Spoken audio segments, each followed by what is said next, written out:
Joining us now is Okpe with stories trending around the world. Hello, Jinx. I knew you were going to wave. Do you know that? I knew you were going to wave, Dr. Abati. How are you? Good morning. How are you this morning? I'm good. Thank you. Fantastic. Good morning, Tundu. Good morning, Did you just see me do a little dance? I didn't even know I was envisioned. Dr. Abati, I danced to your singing. When you were introducing? Yeah, when he was introducing you. Oh. Yeah. Well, all right. Well, good morning to you, viewers. Here are some of the stories that are trending across the globe. In the United Kingdom, Prime Minister Boris Johnson survived a no-confidence vote on Monday, securing enough support from his Conservative Party to remain in office. Johnson won the backing of 211 out of 359 Conservative lawmakers in a secret ballot. He called it a convincing win and said the party should now come together. What we're going to do now is take the opportunity to unite and deliver. And that's what we want to do. In the United States, New York Governor Kathy Hochul on Monday signed a new bill into law prohibiting New Yorkers under the age of 21 from buying semi-automatic rifles, making the state among the first to enact a major gun control initiative following a wave of deadly mass shootings in the country. In New York, we are taking bold, strong action. We're tightening the red flag laws to keep guns away from dangerous people. And we're raising the age of semi-automatic weapons so no 18-year-old can walk in on their birthday and walk out with an AR-15. Those days are over. Those days are over. You hear that? Those days are over. While billionaire Elon Musk is threatening to walk away from his $44 billion bid to buy Twitter, accusing the company of refusing to give him information about its spam bot and fake accounts. Lawyers for the Tesla CEO made the threat in a letter to Twitter on Monday, stating that Musk has repeatedly asked for the information after his offer to buy the company so he could evaluate how many of the company's 229 million accounts are fake. Under sports, Paris Saint-Germain forward Kylian Mbappe has been named the most valuable footballer in the world after he recently signed a new deal with the French club to the tune of £650,000 per week. The 23-year-old French international is now valued at £175.7 million. Finally, under entertainment, the jury of the 2022 National Cinema Award on Monday honored Oscar winner Penelope Cruz with one of Spain's top film awards for her contribution to Spanish cinema. The jury, in a statement, described the 48-year-old star as an iconic actress whose brilliant legacies enriches Spain's cultural heritage. The recognition is the latest addition to Cruz's long list of accolades, from an Academy Award for Best Supporting Actress in Vicky Cristina Barcelona to top awards at the Cannes and Venice Film Festivals for her performances in Vulva and Parallel Mothers. Elena used to say that only unfulfilled love can be romantic. It's a great story.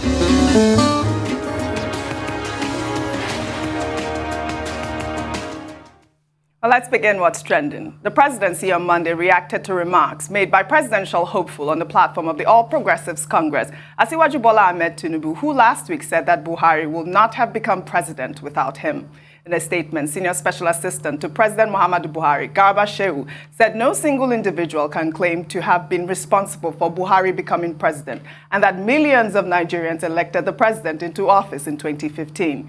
Garba Shehu also stated that many people played a part, large and small, in Buhari's election in 2015, where he made history as the first opposition candidate to defeat a sitting president, with power changing hands peacefully at the ballot. Tinubu, on Thursday last week, claimed that he made Buhari president while addressing delegates in Abeokuta, the Ogun State capital. Tí ó bá sí àwa èmi tí ń dúró wájú yìí tí ń lérí ogun. Tene okay, Buhari nìṣó ká máa bá lọ, kò lè di president. Ó ṣe kìíní, olùlẹ̀. Ó ṣe kejì, olùlẹ̀. Ó ṣe kẹta, olùlẹ̀. Ó tiẹ̀ sunkún lórí tẹlifíṣàn pé láyé òun ò tó rán mọ́ mo dẹ̀ lọ bá ń Kaduna wà rán ọ̀rọ̀ ẹ̀kún kọ́ lélẹ̀ àdúró tiẹ̀ wà á dẹ̀ wọlé nǹkan kan ní pé o ò ní fọ̀rọ̀ orílẹ̀-èdè Yorùbá ṣeré ó dẹ̀ gbà àtijọ́ tó yẹ ti débẹ̀ mi ò gba mínísítà mi ò gba contract mi ì tọrọ ọbẹ̀ mi ì tọrọ gàrí mi ì tọrọ fúra lọ́wọ́ ẹ̀ eléyìí tí mo protect àwọn ọmọ tí mo gbé dání tó èmi náà fẹ́ ṣe present. Well, Dr. Abati, a lot of Nigerians are saying, I mean, why is this statement coming now? Because, as you know, Dr. Abati, this statement he made was made last week, and why is it coming at this point? Well, I guess it's a question of timing. Before the presidency issued that statement, they made sure it was on the eve of the APC presidential convention in Abuja, as if to remind people that, well, let nobody assume a messianic role or play the role of God over the affairs or the fortunes of another individual within the party. And indeed, Garuba Shehu is right by saying that other people played small and, large parts, to use his expression. But there was a part of that statement that I think needs to be underlined, where he said that, look, in today's politics, nobody should talk about the past. In other words, he's saying that whatever it is that anybody did in 2015 no longer matters. And he also pointed out that the person who should emerge as a standard bearer of the All Progressives Congress and also as president of Nigeria should be someone who can take Nigeria forward. Now, this is also coming after the chairman of the APC, Senator Abdullahi Adamu, had before now complained about Asiwaju Bola Ahmed Tinubu's conduct. And he even went further to say that the party may decide to sanction him for taking on the president in that manner. So I think the timing is just to remind people, but maybe all of this does not matter at the end of the day.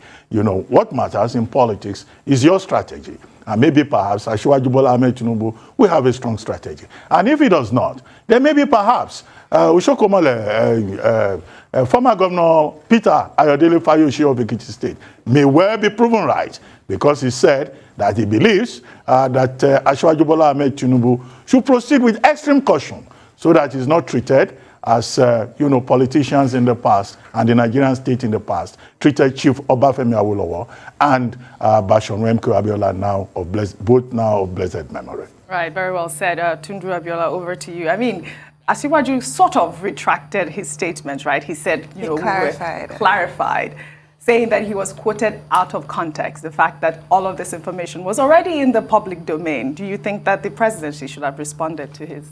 Well, I knew that the presidency would, because I said it. No, President Buhari is not going to react the way Governor Abiodun did when he was referred to as a lay. He will have something to say, and he has had something to say. It calls to mind Jay-Z lyrics from Lost Ones. I can't quote exactly because the language is quite colorful, but Jay-Z was saying he heard people say they made Hove.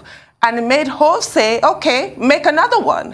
If you can make me, make another one. So he's just trying to say, well, you can't, because certain factors came into being to create Hove. Jay-Z, same Jiggerman, whatever you want to call it. Yeah, Sean Carter. So same as certain factors all came to play to create President Muhammadu Buhari. It wasn't just one person. And it generally does not do to make yourself the hero of another person's story. However, I think what Asiwaju Bola Ahmed Tinubu was trying to achieve with that outburst was a reminder, letting people know that these were my contributions and these are the facts. Nobody's actually arguing with the fact. They're just saying that there were other people as well. Nobody is denying his contributions. So that's also instructive. People only feel the need to remind people of their contributions, of anything, indeed, anything at all. You don't remind unless somebody's forgetting. And why is he thinking that he's been forgotten? There's a way that he's been treated that he's reacting against. This is why he feels the need to say, hang on a second, not so fast. Back in the day, I did this, that, or the other. You don't do that unless people are ungrateful unless people are not repaying you the way you feel that you ought to be repaid. Your kindness has been repaid with, evil. So that's why he felt the need to set that, straight. Rufai. I mean, a lot has to be said. But one thing is certain. If you're in doubt as regards the reason why Bola Ahmed Tinubu said what he said last week, now you have your answer with what is happening in the APC today. It is obvious that things are not going the way he planned them to be. And he had to react. The question is, was it the best reaction? No. Can one person make another person? Not entirely correct. Yeah. Factors must align. The force must be with you of some sort for things to emerge. Because if he said he made President Muhammadu Buhari, but he didn't make the Nigerian people that voted for the president to emerge. So that's another part. Yes. And the president reacting means the battle line has been drawn. The leader, the chairman of the party, said there were going to be consequences. And I hear he said that on BBC Hausa service. And it's deliberate. Just like Bola Ahmed Tinubu chose to use Ogun State to say all of that. And if you watch the entire speech, there were a lot more things he said. There was another part where he said, Emma Fele Ishegbo Leo, Gbogbo Alomo Leo. What it means is, do not use this, or the delegates don't use this to say, oh, this is an injury of the house. All of us were from this house. And you know who he was referring to? Yoruba people. Yoruba people. I caught that dog whistle. Yes. And he was telling them that, oh, we are all part of this. Don't give your vote to a certain person. We are all from here. So it was a dog whistle, just like it was said that the chairman of the APC went to BBC Hausa service and said there will be consequences. He did. Both men specifically used the place and a very good audience. And just like the president chose to react to this, the presidency chose to react to this a day before. Yeah. Could it be that they're trying to jeopardize his chances with the delegates as well? What it means is that it's an open and fair game. Absolutely. So everybody's looking for the golden snitch now. Everybody has their broomstick. But guess what? Who will find the golden snitch? Well, all right. We shall take another story.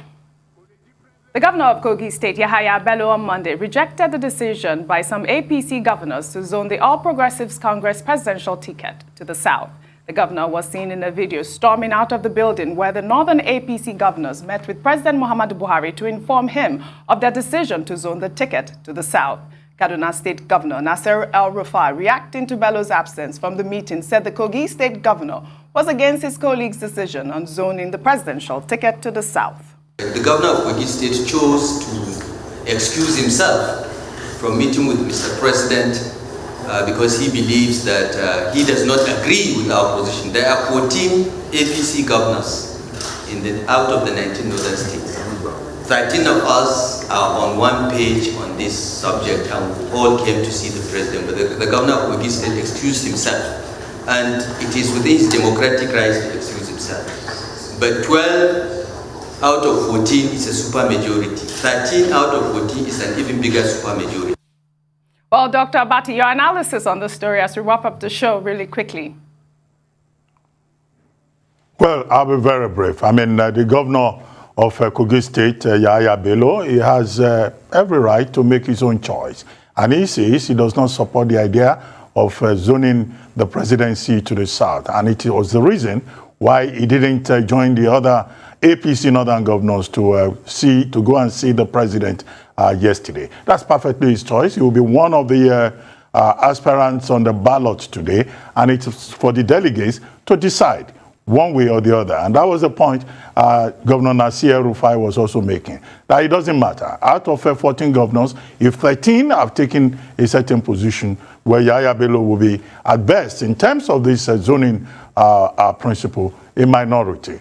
And I guess, well, that's fair enough. Well, yeah, Tundu, I mean, he's well within his rights to be very upset, Yahaya Bello. He spent a lot of money already campaigning. As you know, for weeks now, he's been on the cover of all the major newspapers. Yes. He's one of the campaigning. first that was first off the block. Yeah. So I would be upset if I was him. I mentioned that earlier. It's got to smart. Yes. I mean, there are a few aspirants that joined the train a little later. That might be easier for them. But yeah, it'll hurt your feelings. And Yes. I think he'll just want to take it all the way and still try. You know, people want to hope against hope and still try and see if the delegates will accept him, regardless of what the northern governors have said. The super majority of the northern governors, as Governor Rufai put it, he might still be hoping that maybe he can get, you know, some wriggle room somewhere else. There are different stakeholders. But yeah, it's got to be a bitter pill to swallow. No, he was already on a television station over the weekend, and he was talking about the fact that, you know, the president has not zoned the ticket to So he's going to go any full region. steam So ahead. he's going full on. Yeah, so sorry. His feelings are hot, but You said, hey, yeah, so sorry. Yes, now, hey, yeah, so sorry. The feelings are hot, but you should remember that politics is a game where people don't care about your feelings. Yes. He too has hurt people's feelings in the past. Well, Sad all right. reality. On that note, thank you all for your great analysis, Thanks, as Oji. always. Well, that's all I have for you on What's Trending today. I'll see you tomorrow.